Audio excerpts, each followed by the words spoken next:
गौतम बुद्ध अपने शिष्यों के साथ एक गांव से गुजर रहे थे। उसी गांव के पास एक जंगल था जहां एक भयंकर डाकू अंगुलीमाल रहता था।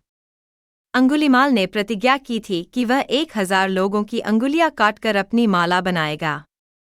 वह गांव वालों को मारकर उनकी उंगलियां काटता था और लोग उससे डरकर जंगल के पास भी नहीं जाते थे। जब बुद्ध ने यह सुना तो उन्होंने अंगुलीमाल से मिलने का निश्चय किया। गांव वालों ने उन्हें रोका और कहा, वह बहुत खतरनाक है, वह आपको मार डालेगा। लेकिन बुद्ध ने शांत भाव से उत्तर दिया, किसी को सही राह दिखाने के लिए साहस चाहिए। बुद्ध और अंगुलीमाल की भेंट। बुद्ध जंगल में गए और अंगुलीमाल के ठिकाने तक पहुंचे। जैसे ही अंगुलीमाल ने उन्हें देखा, वह अपनी तलवार लेकर उनकी ओर दौड़ा। लेकिन यह चमत्कार हुआ कि वह बुद्ध के पास पहुंचने के बावजूद उन्हें छू नहीं सका। वह हांफते हुए चिल्लाया, रुको, सन्यासी।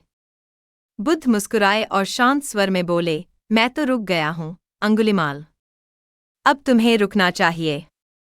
अंगुलीमाल हैरान हुआ और पूछा, आपका क्या मतलब है?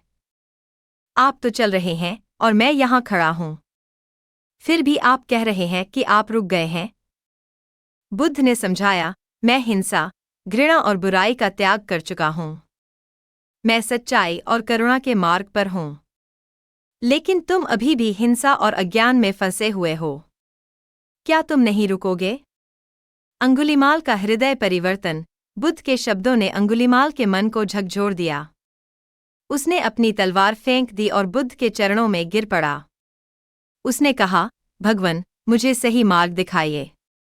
बुद्ध ने उसे दीक्षा दी और अंगुलीमाल उनके शिष्य बन गए। उन्होंने अपना पूरा जीवन अहिंसा, सेवा और ध्यान में लगा दिया। वह एक भिक्षु के रूप में जाने गए और लोगों के कल्याण के लिए कार्य किया। सीख। यह कहानी सिखाती है कि करुणा और सत्य का मार्ग अज्ञान और हिंसा को भी बदल सकता है। किसी भी व्यक्ति के जीवन में परिवर्तन संभव है, यदि उसे सही दिशा और प्रेरणा मिले।